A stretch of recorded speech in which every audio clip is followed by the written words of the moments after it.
Masechet Sota, traité Sota, Daf Memhe, feuille numéro 45. Nous sommes à la seconde ligne. La Gemara a demandé à la Merata si c'est ainsi. Veyatse ou. Quand c'est écrit dans le verset, ils sortiront. Shnaim, ça fait 2. Umadedou, et ils mesureront. Shnaim, ça fait encore 2.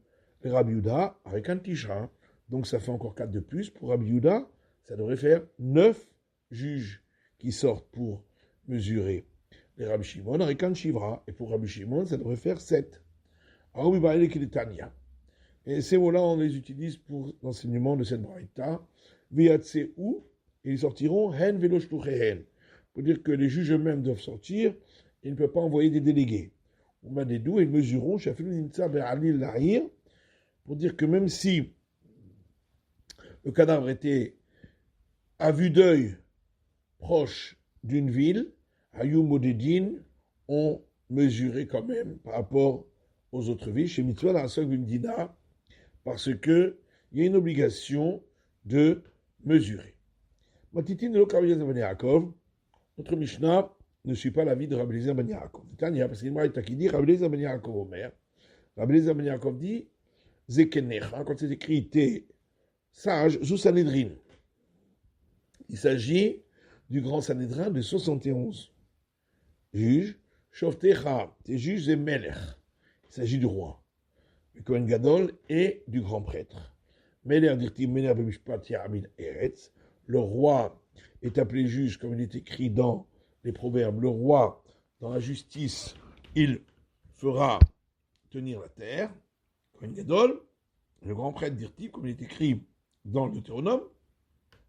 Uvatel la Kohanim Aleviim, tu iras vers les prêtres, les Lévites, vers Hashofet, Hachaïe, Vegomer, vers le juge qui sera, etc. Il s'agit du grand prêtre, selon lui, qui est aussi appelé juge. Par y aller, on s'est posé une question. Rabbi Eliezer Ben Yaakov, mais mêlé avec Kohen Gadol ou des Palig, est-ce que Rabbi Eliezer Ben Yaakov, c'est uniquement sur le fait de savoir si le roi et le grand prêtre venaient également? C'est là-dessus qu'il discute avec les sages. Aval Besanedré, par contre, concernant les juges du Sanhédrin, Ike Rabbi Yehuda et Rabbi Shimon Svirale, il est d'accord soit avec Rabbi Yehuda, soit avec Rabbi Shimon, qu'ils étaient 3 ou 5. Odinma Besanedré n'a mis Pali, ou peut-être qu'il discute avec eux même concernant les juges du Sanhédrin, Adeka Kula Sanhédré. Car, selon Rabbi Eliezer Ben Yaakov, il devrait y avoir tous les 71 juges du Sanhédrin. Rabbi Yosef dit, viens et écoute. Une braïta qui dit, Zaken Mamre Abe Pagi. Si le sage qui s'est rebellé contre la décision du grand Sanhédrin, c'est après qu'il les avait rencontrés, les juges du Sanhédrin, entre les murs de Jérusalem, donc en dehors du temple, Veimra Alehen, et ils lui ont donné une décision et il s'est rebellé contre leur décision. J'aurais pu croire que ça s'appelle également qu'il s'est rebellé. C'est pourquoi le verset dit dans le Deutéronome, et tu te lèveras et tu monteras vers l'endroit. On apprend de là que c'est uniquement lorsqu'ils sont à l'endroit spécifique, c'est-à-dire dans le temple, que leur décision entraînerait la mort du sage qui se rébellerait contre eux. Alors la demande de Nafouk Kama. Combien étaient donc sortis dans le cas de cette braïta? Il est Nafouk Biktsatan. Si on va dire qu'une partie était sortie, il m'a demandé Kagava et Kavate Sviraleo. Dans ce cas-là, c'est évident que ça ne s'appelle pas qu'il s'est rebellé, parce que ceux qui étaient encore à l'intérieur du temple, peut-être qu'ils étaient d'accord avec lui. Et la pshita de Nafukulhu. Donc, obligatoirement, on doit dire qu'ils étaient sortis tous. Ou les mailles. Mais pourquoi ils étaient sortis? Il y va un shoot.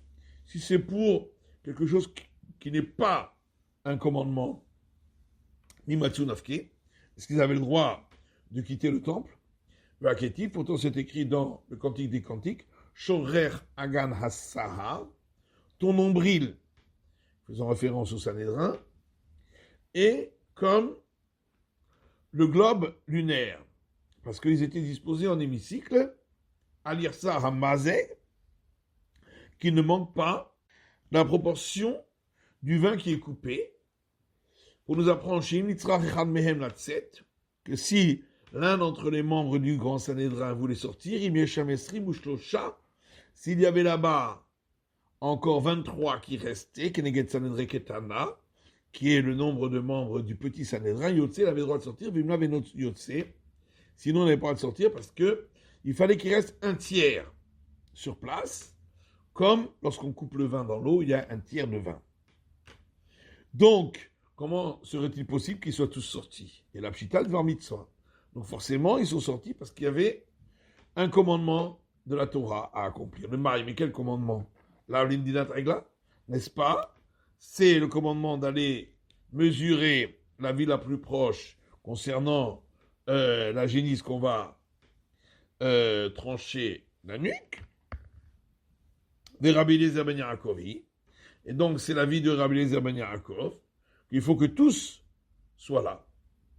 Abaye lui dit, c'est pas une preuve. Dis-le aussi, Falaïr. Peut-être qu'ils sont tous sortis pour agrandir la ville de Jérusalem vers la Hazarot, où les parvis du temple, qui détannent, comme on trouve dans une Misha, En Mosifim Alaïr. On a le droit de rajouter, d'agrandir la ville de Jérusalem vers la Hazarot, ou les parvis du temple, et là, Bedin, chez Shivim Vechad, que si c'est en présence du grand tribunal du Sanhédrin de 71.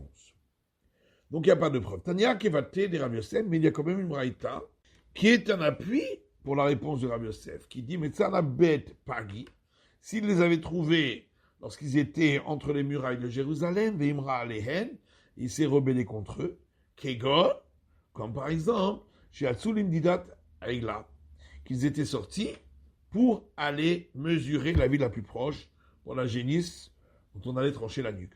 Oleosif al-Ha'ir, ou pour rajouter sur la surface de la ville de Jérusalem à la Hazarot ou des parvis.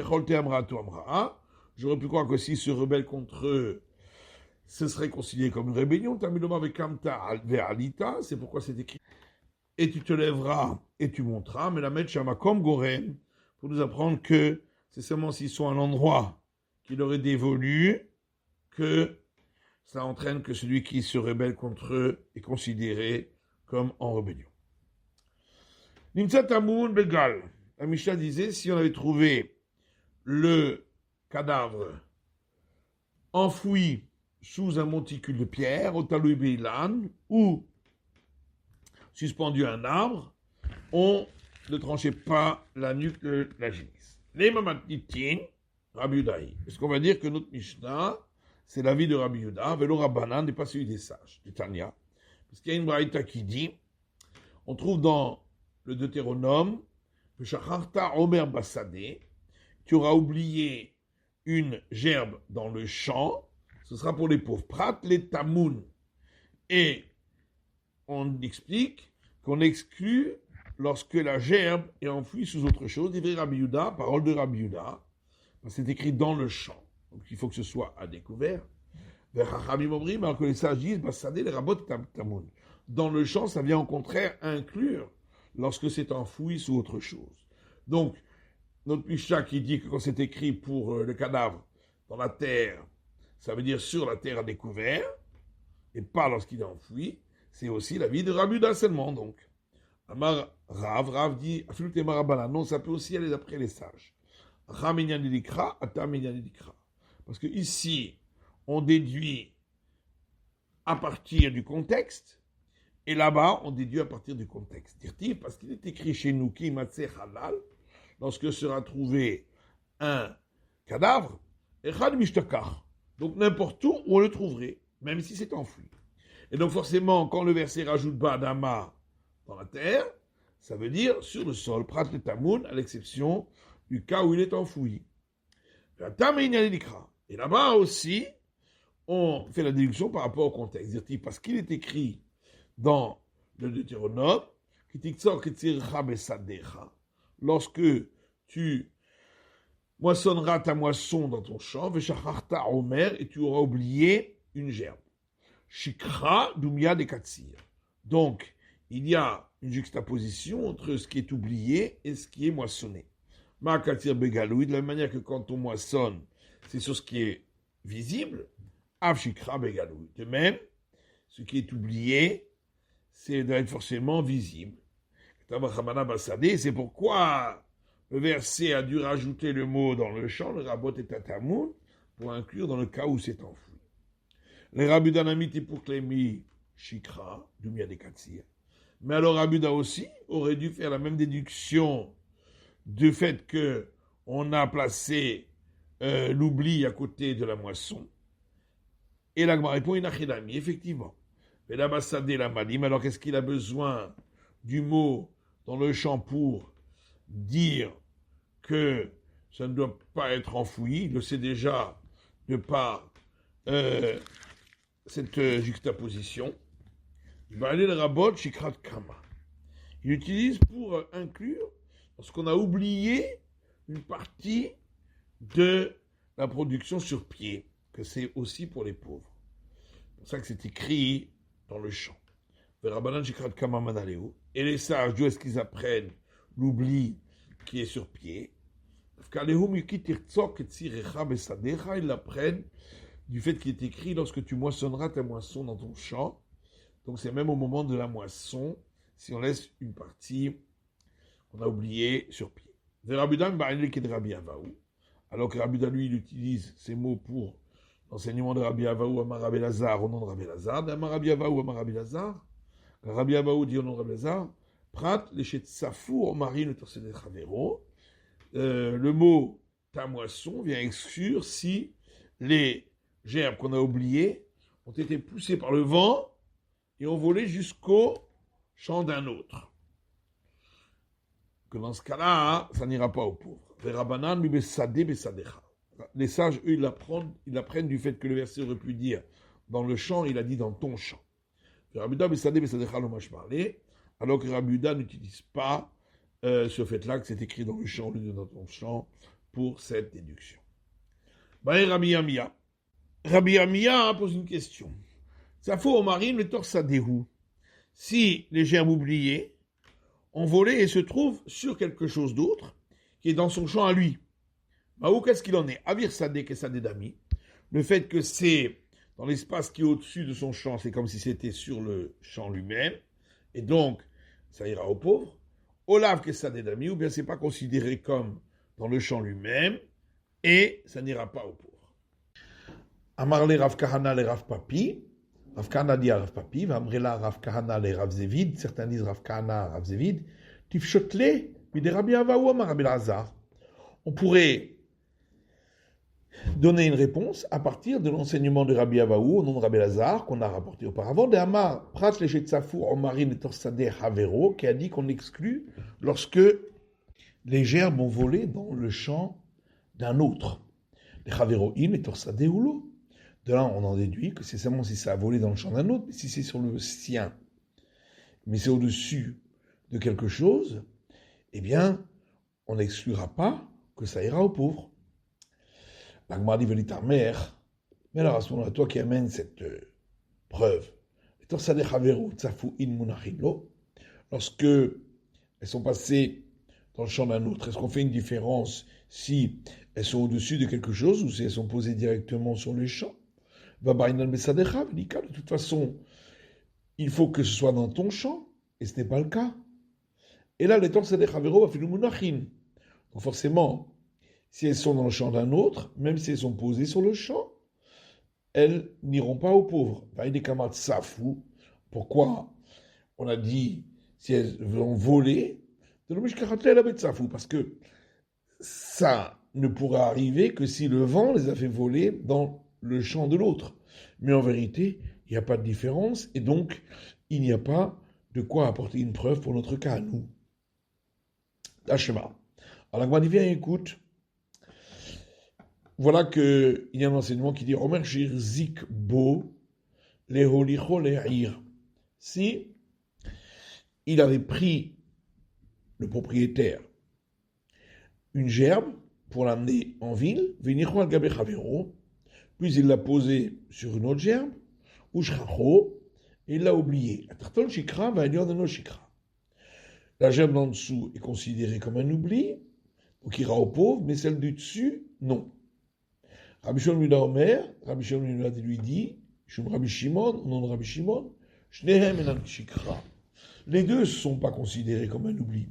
Atartom teshu tamun, la gerbe d'en bas, parce qu'elle est en dessous de quelque chose, va yom teshu tsaf. Celle d'en haut, parce qu'elle a volé par-dessus.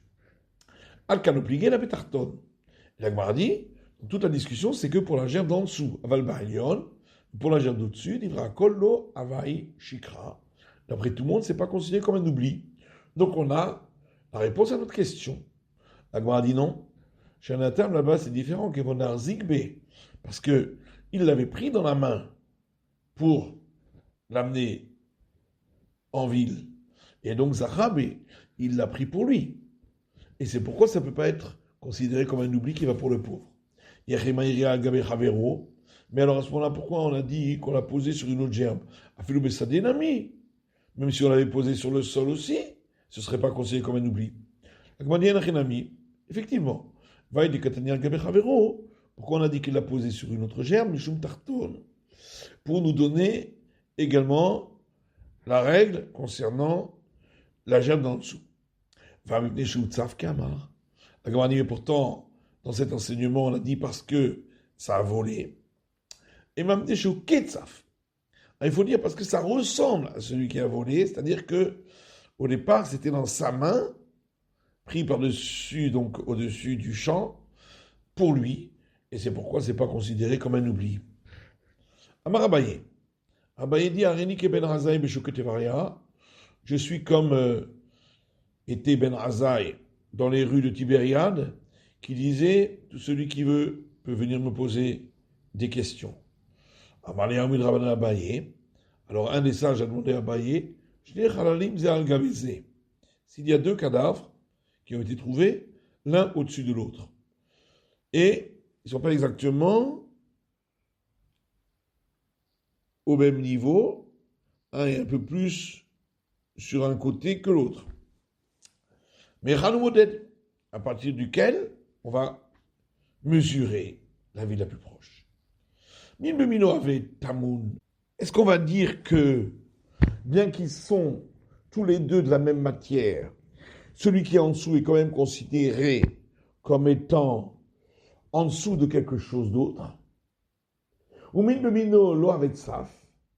Mais par contre, comme ils sont de la même matière, on ne va pas considérer que celui d'au-dessus, il est par-dessus quelque chose d'autre.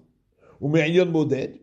Et donc, on va mesurer uniquement de celui d'au-dessus, qui lui est pris en compte, mais pas celui d'en dessous. Odilma, ou peut-être l'inverse. Minbemino avec Saf. Bien que c'est de la même matière, on considère que celui qui est au-dessus, il est par-dessus un autre, et donc il n'est pas pris en compte. Ou Minbemino lo avec Tamoun. Par contre, comme c'est de la même matière, celui qui est en dessous n'est pas considéré comme en dessous de quelque chose, et donc il est oui pris en compte, Mitarton Moded, et on va mesurer à partir de celui d'en bas. Odilma, ou peut-être, Minbemino avec Tamoun. On va considérer que bien que c'est de la même matière, malgré tout, celui d'en bas est considéré comme en dessous de quelque chose, donc on n'en tient pas compte. Ou Minbemino avec Saf, et bien que c'est de la même matière, on considère que celui qui est en haut, il est au-dessus d'un autre, et donc on n'en tient pas compte. Et on va mesurer ni de celui d'en bas, ni de celui d'en haut, et on ne fera pas la cérémonie de la génisse dont on tranche la nuque. Marley, il lui a dit, Tanitouha. Ça, on voit déjà dans l'enseignement qu'on avait déjà rapporté. Omer Shir Zigbo Leolicho Le'ir. Si il a pris une gerbe pour l'amener en ville, puis il l'a posé sur une autre gerbe, ou Shracho il a oublié, Atartol Shikra va no Shikra. Celle d'en bas est considérée comme un oubli, et ira au pauvre, mais celle d'en haut n'est pas considérée comme un oubli. Rabbi Shimon ben Yehuda Omer Mishum Rabbi Shimon, fils de Yehuda, dit au nom de Rabbi Shimon, Shnehen enan Shikra. Les deux ne sont pas considérés comme un oubli, Atartol Deshu Tamun, celui d'en bas, celle d'en bas, parce que elle est en dessous de quelque chose. Vaïnom Neshutsaf. Celle d'en haut parce qu'il l'avait prise dans la main pour lui. Ça voit d'un Etanae Kerabuda Sviraleo. Alors on a pensé au départ que ces deux avis tiennent tous les deux de l'avis de Rabuda, de Amar Bessadeh Prat le Tamoun, qui a dit concernant le cadavre, qu'étant donné qu'il est écrit sur le champ, donc, pas s'il est en dessous de quelque chose. Bah, il a bien kamiflégué, et donc, n'est-ce pas, voilà leur discussion, de Mars Avamin de Mino avec Tamoun, que l'un pense que même lorsque les deux sont de la même matière, malgré tout, c'est considéré qu'il est en dessous de quelque chose. Et c'est pourquoi, pour la gerbe, elle ne sera pas considérée comme un oubli. Mars Avalo avec Tamoun, et l'autre dit que puisque c'est la même matière, c'est pas considéré comme en dessous de quelque chose, donc ce sera considéré comme un oubli. L'eau, la dit non, pas forcément. Iker Abuda Sviralou, peut-être que si il pensait comme Rabbi Yuda, les Kulal Mamin Bebinov et Tamoun, toutes les deux opinions auraient dit que quand c'est la même matière, on considérera que c'est en dessous de quelque chose, et donc que ce n'est pas considéré comme un oubli. Et ici, la discussion porte sur la discussion entre Rabbi et Rabbanan là-bas. Est-ce que on applique justement cette règle de dire que quand c'est en dessous de quelque chose, on n'en tient pas compte? Les Rabbanan qui Rabbanan, les sages d'ici pensent comme les sages là-bas, disant que on en tiendra quand même compte. Rabbi Shimon ben Yehuda qui Rabbi Yehuda. Et Rabbi Shimon fils de lui pense comme Rabbi Yehuda qu'on n'en tient pas compte. Yachimaïr al-Gaber Havero. Mais alors à ce moment-là, pourquoi on a parlé d'une gerbe qui est posée sur une autre? On aurait pu parler d'une gerbe qui est sous la terre ou des cailloux. Il n'a rien à mis, la dit effectivement. On le dira qu'au de Rabbi Yehuda. Pourquoi on a parlé de deux gerbes, une sur l'autre, pour nous montrer la force de Rabbi Yehuda, que lui considère que même si c'est de la même espèce, on considère quand même que celui qui est en dessous de quelque chose et qu'on n'en tient pas compte. Tanou Rabbanan, ça j'ai enseigné dans une braïta. Halal, le verset dit, si on a trouvé un cadavre, velo hanouk. Donc le cadavre ici, c'est uniquement lorsque il a été tué par un ustensile en fer tranchant. Et donc pas s'il a été étranglé. Halal velo me faire père, puisque le verset parle de cadavre, donc pas s'il est encore en train de gigoter. Badama velo tamoun. Le verset dit sur le sol, donc pas s'il est en dessous de quelque chose. Bégal, sous un monticule de pierre. Nofel, le verset dit il est tombé. Velo talui bélan. Donc pas s'il est suspendu à un arbre. Basadé. Le verset dit dans le champ, donc pas si il surnage sur l'eau. Rabbi Elazar Omer, Rabbi Elazar dit,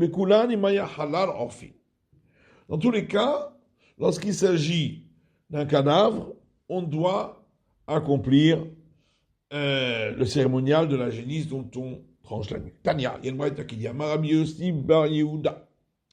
Rabbi Yosef fils de Yehuda dit, Amroulo de Rabbi Elazar. On a dit à Rabbi Elazar, Yata modé shema yachanouk mutal be'ashpa shen orfin. N'es-tu donc pas d'accord que si il avait été étranglé et qu'il était posé comme ça sur une décharge, que dans ce cas-là, on ne tranchera pas la nuque de la génisse? Alma halal velo hanouk.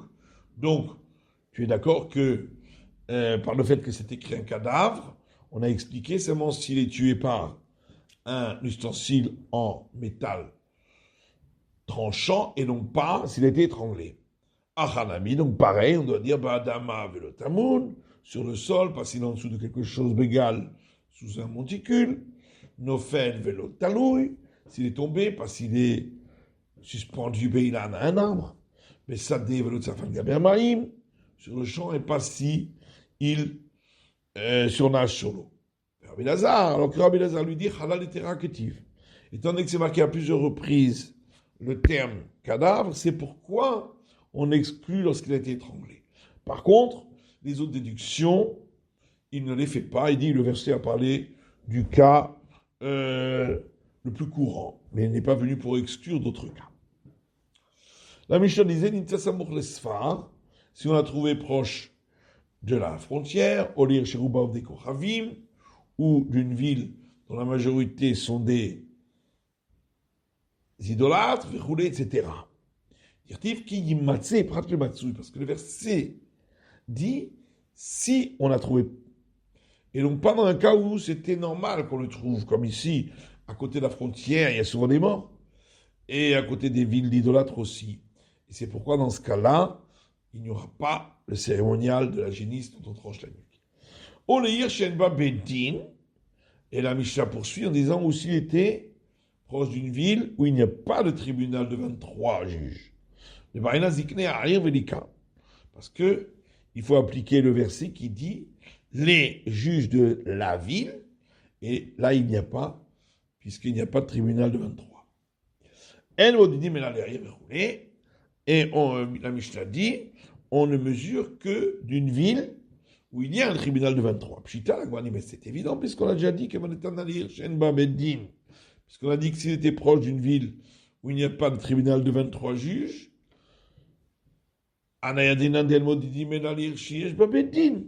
donc de là, j'en déduis qu'on ne mesure que d'une ville où il y a un tribunal de 23 juges. Et la Gemara dit, comment je parle là, qu'il est Tania. En vérité, la Mishnah est venue nous apprendre ce qui est écrit dans Braïta, Minaïn Shin Nimtsa Samuch Leir, Shen Babedin, Shemanichin Otar Modidim Shen Babedin.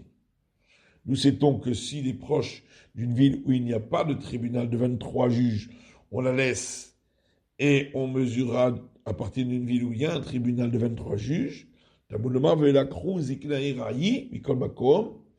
Pourquoi le verset dit et ils prendront les juges de cette ville-là, dans tous les cas, pour nous apprendre que c'est pas comme lorsqu'il est à côté de la frontière ou d'une ville où il y a une majorité d'idolâtres, où là, on ne fait pas du tout le cérémonial de la génisse dont on tranche la nuque. Ici, on le fera, mais par contre, on mesurera uniquement d'une ville, de la ville la plus proche, où il y aura là-bas un tribunal de 23 juges. Matitine, je la suivante. Si il se trouve que le cadavre était pile à la même distance de deux villes, les deux devront apporter chacune, et donc en tout, 2 génisses. Divrei Rabbi Eliezer, c'est la ville de Rabbi Eliezer. La ville de Jérusalem n'apporte jamais la génisse dont on tranche la nuque. Si on avait trouvé la tête à un endroit et le corps à un autre, on amène la tête à côté du corps. Divrei Rabbi Eliezer, parole de Rabbi Eliezer. Rabbi Akiva Omer, Rabbi Akiva dit l'inverse. Agouf et roche. C'est le corps qui est apporté à côté de la tête. Mais à partir de quel endroit du corps on mesurait la ville la plus proche? Rabbi Eliezer Omer, Mitibouro. Rabbi Eliezer dit du nombril. Rabbi Akiva Omer, Mechotmo. Rabbi Akiva dit du nez. Rabbi Eliezer Ben Yaakov Omer, Makom Shena Halal, Tsavao. Rabbi Eliezer Ben Yaakov dit c'est à partir de l'endroit où il est devenu cadavre, c'est le coup, puisqu'on a dit qu'il a été tué par un instrument en fer tranchant, donc au cou. Rabbi Eliezer, quelle est la raison de Rabbi Eliezer qui dit que chacune devra apporter une génisse? Que ça va, parce qu'il pense que il est possible que ce soit vraiment pile entre les deux et que c'est la même distance. Et dans ce cas-là, on dira au krova, vil ou krovot. Quand le verset dit la plus proche, c'est même si elles sont deux à être les plus proches, elles doivent amener chacune une génisse. Venir au Shloim et la Roufa. On a dit que Jérusalem n'apporte pas une génisse dont on tranche la nuque, d'Amakra, parce que le verset dit, dans ce passage, les riches ta. C'est un endroit qu'on a acquis pour partager avec Esav Yerushalayim Nitralka Lishvatim. Or, Jérusalem n'a pas été partagée, d'après lui, dans le partage des tribus. La Mishnah disait si on a trouvé la tête dans un endroit et le corps dans un autre. Et la Gemara demande, mais Maïka Mifligé, sur quoi ils discutent? Il est malignan, mais Dida Kamifligé. Si tu dis que leur discussion est de savoir à partir de où on mesure, mais voilà que puisque la suite de la Mishnah pose la question à partir de où on mesure, c'est que donc ce passage-là qui a été écrit avant ne parle pas de la mesure. Rabbi Yitzhak dit que ici on parle du fait que un mort qui n'a personne pour l'enterrer, donc il y a une obligation de s'occuper de son enterrement, il acquiert l'endroit où il se trouve et on l'enterre sur place. C'est là-dessus qu'il y a une discussion. Rikama. Et voilà ce que la Mishnah dit. Le kovro kaname komo. Concernant l'endroit où on l'enterre, on dit que l'endroit où il est, lui est acquis. Maintenant, si la tête était à un endroit et le corps à un autre, dans ce cas-là, d'après Rabbi Eliezer, c'est la tête qu'on amène à l'endroit du corps, parce que c'est l'endroit du corps qui a été acquis pour l'enterrement. Rabbi Akiva Omer, Agouf, Etzel, Arosh, alors que d'après Rabbi Akiva, c'est le corps qu'on amène à l'endroit de la tête, c'est l'endroit de la tête qui a été acquise pour l'enterrer. Et d'où vient cette discussion? L'un pense, donc, Rabbi Eliezer, que le corps, là où il se trouve, c'est l'endroit où on l'a tué. Recha denade venafil. Et la tête, elle a roulé et s'est retrouvée ailleurs. Omar ça va, alors que l'autre, Rabbi Akiva pense, Recha echa denafil nafil. La tête, où on l'a trouvée, c'est là que il a été tué, elle est tombée sur place. Goufa ou deraït vasil. Alors que comme il était en train de courir, le corps a continué sa course après qu'on ait coupé la tête. Mais donc la Mishnah a demandé à partir de quel endroit on fait la mesure. Et d'où vient la discussion qu'on voit dans la Mishnah? C'est que l'un pense que l'essentiel de la vie se trouve dans les narines, à la respiration. L'autre pense que l'essentiel de la vie se trouve au niveau du nombril, qui est le milieu du corps. Peut-être que cette discussion correspond à une autre discussion qu'on voit entre des maîtres, dans une Moraïta, mais Chanavlad Notsar, qui dit à partir de quel endroit l'embryon commence à être formé, Merosho, de la tête. Omer, comme il est dit dans les psaumes, Mimereimi atagozi, du ventre de ma mère, tu m'as créé la tête, car le mot gozi veut dire la tête. Omer, comme on voit dans un verset dans Yirmeya, gozi nizrech vashlichi. Ta tête, tu lui coupes tes cheveux et tu les jettes. Gomer, etc. Bashaoul Omer, Amiti Bourreau. Alors qu'Abashaoul dit, il commence à être formé l'embryon du nombril. Meshaler, Shorcho et l'Arvelach, et ensuite, il continue à se développer de chaque côté. Et la Gemara dit, Afilutema Bashaoul. En vérité, on peut très bien dire que celui qui dit qu'on mesure du nez, il pense également comme Abba Shaoul, que l'embryon est créé à partir du nombril. Parce que Abba Shaoul, lui, il n'a parlé que de la formation de l'embryon, de Chemit Tsar, Vlad, Mimetzi, Ote, Mitsar. Effectivement, selon lui, la formation de l'embryon commence au milieu du corps. Avalinan Chiyuta, et pour ce qui est de savoir où se trouve la vie, peut-être que les deux sont d'accord que c'est au niveau de Enarin, comme il est écrit dans la Genèse, Kol hashanish matrua chaim be'apav vegomer, tout ce qui a un souffle de vent de vie à ses narines, etc. Rabbi Eliezer ben Yaakov, même comme chez Halal Tzava. On a vu dans la Mishnah l'opinion de Rabbi Eliezer ben Yaakov qui dit qu'on mesure à partir de l'endroit où il a été assassiné et devenu un cadavre, c'est-à-dire à partir du cou. Maïtama de Rabbi Eliezer ben Yaakov, et quelle est l'origine de la vie de Rabbi Eliezer ben Yaakov? Il est dit parce qu'il est écrit dans Ézéchiel, la tête au tra el tzavare halale reshaim, pour te placer au cou des cadavres des impies. Donc on voit que l'endroit où il devient cadavre, halal, c'est le cou. Matitin, je la suivante. Nifteru zikne Yerushalayim, après avoir mesuré la ville la plus proche, les juges de Jérusalem prenaient congé, valchou lahen, et repartaient. Zikne Otaïr mevine glad bakar, et les juges de la ville la plus proche apportaient une génisse âgée de sa première année, donc de gros bétail, Asher lo mashra berol, qui n'avait jamais tiré quelque chose en portant le joug, venamum poselba. Par contre, un défaut ne la rendrait pas impropre. Moridi lotal nachal etan, et on la faisait descendre dans la vallée du roc, etan kemashmao, caché. Le roc ici, ça veut dire un endroit dur de rocaille. Afalpi chez nos etan kacher.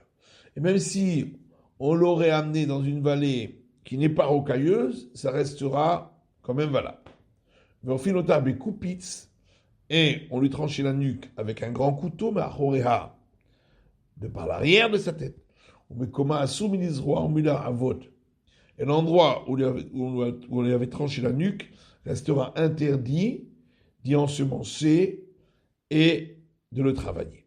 Par contre, on a le droit de filer du lin lorsqu'on est à cet endroit, ou nakersham avanim, ou d'y tailler des pierres.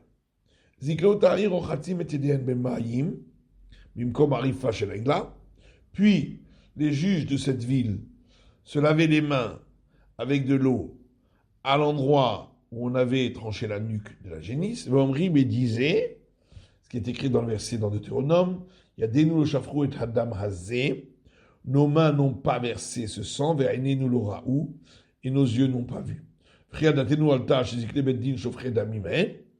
Et question, est-ce que vraiment on aurait pensé que les juges du tribunal rabbinique auraient versé le sang?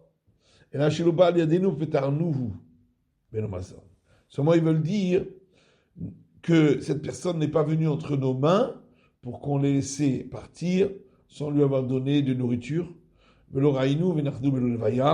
Et nous ne l'avons point vu pour le laisser sans l'avoir accompagné. La Kohanim Omrim, puis les prêtres disaient, ce qui est écrit dans Deutéronome, Kaper l'Amcha Israël Shapadita Hashem, apporte l'expiation à ton peuple Israël que tu as délivré, Éternel, Israël, et ne laisse pas le sang innocent à l'intérieur de ton peuple Israël. Il n'avait pas besoin de dire la suite du verset et le sang leur sera expié. Et la seulement, c'est le souffle saint qui leur a porté la nouvelle en disant le matin, lorsque vous ferez selon cette procédure, Adam it kaper lahem, le sang leur sera expié. C'est la fin de l'étude du Daf Mem de la feuille numéro 45.